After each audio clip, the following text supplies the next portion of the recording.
Ticiano, alguns comentários nas redes sociais de que é a primeira vez que um grupo faz acordo com o Ministério Público. O JP Consciente fez algum acordo com o Ministério Público em relação ao concurso público da Câmara? Não, longe disso, Roberto, telespectadores da TV Rio Preto.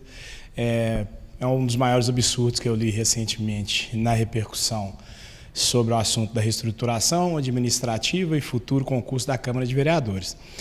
O que acontece, Roberto, é o seguinte: o Ministério Público tem essa atuação que a gente chama de extrajudicial, que é para buscar resolver os conflitos sem necessariamente levar esses conflitos, problemas, ao conhecimento do judiciário. E uma das formas do Ministério Público poder enfrentar esse tipo de problema, como é o da Câmara hoje, é contando com a participação da sociedade civil organizada. Por quê? Porque sem a manifestação popular, sem o chamado clamor popular, muito dificilmente nós teríamos assistido na última quinta-feira aquela aprovação por unanimidade da moção do requerimento para que se comece a discutir e elaborar uma nova organização administrativa da Câmara. Tanto é verdade que antes do Dr. Fábio Alves Bonfim, o atual promotor do Patrimônio Público, responsável pela Curadoria do Patrimônio Público, atuar aqui na comarca, pelo menos 2 ou 3 promotores de justiça chegaram a encaminhar recomendação muito semelhante àquela que foi lida em viva voz lá no plenário da Câmara.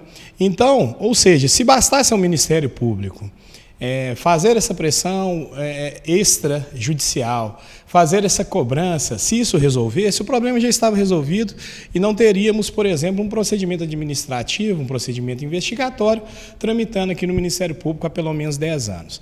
Então, assim, para começo de conversa, o JP Consciente não é parte no acordo e nem nas negociações que se iniciaram naquela audiência pública do dia 1º de fevereiro.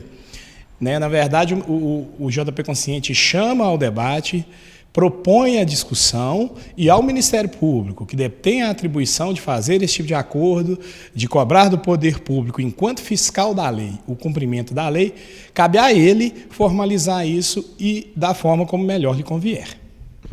Magno, Ticiano, o presidente da Câmara, atual Detão, já esteve em reunião com o promotor, Dr. Fábio? Sim, posteriormente àquela quinta-feira, para ser mais preciso, na tarde de ontem, o presidente da Câmara já se dirigiu ao Ministério Público e já começou a negociar a forma como será feita essa reestruturação administrativa, sem prejuízo às atividades, aos serviços públicos. É muito importante que isso seja esclarecido, porque uma das leviandades que foi dita em rede social, inclusive numa covardia, porque o autor sequer quis se identificar, numa postagem anônima que, infelizmente, faz parte dessa política rasteira que a gente combate aqui em João Pinheiro. Mas uma das leviandades que foi dita era de que os órgãos públicos estaduais que contam com servidores da Câmara ficariam desguarnecidos e, com isso, algumas atividades importantes deixariam de ser realizadas. Uma grande mentira.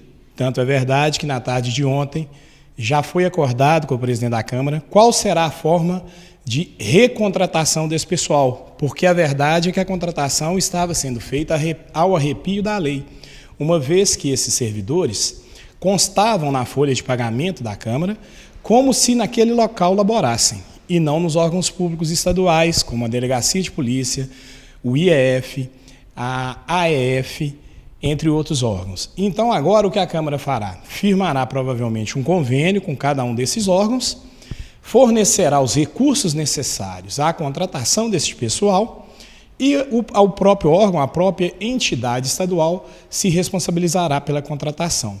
Com isso, um dos resultados positivos será a diminuição do impacto da folha de pagamento da Câmara em relação aos limites da Lei de Responsabilidade Fiscal, ou seja, haverá uma redução de gastos com o pessoal da Câmara de Vereadores imediata, conforme a gente tinha antecipado. Na Câmara Municipal tem desvio de função de funcionários? A notícia é que sim. Eu não vou afirmar precisamente porque eu não tomei conhecimento da documentação, mas em conversa com o promotor, ele me disse que sim, que há pessoas em desvio de função e que provavelmente essas situações devem ser tratadas nessa nova, nessa reestruturação administrativa da Câmara.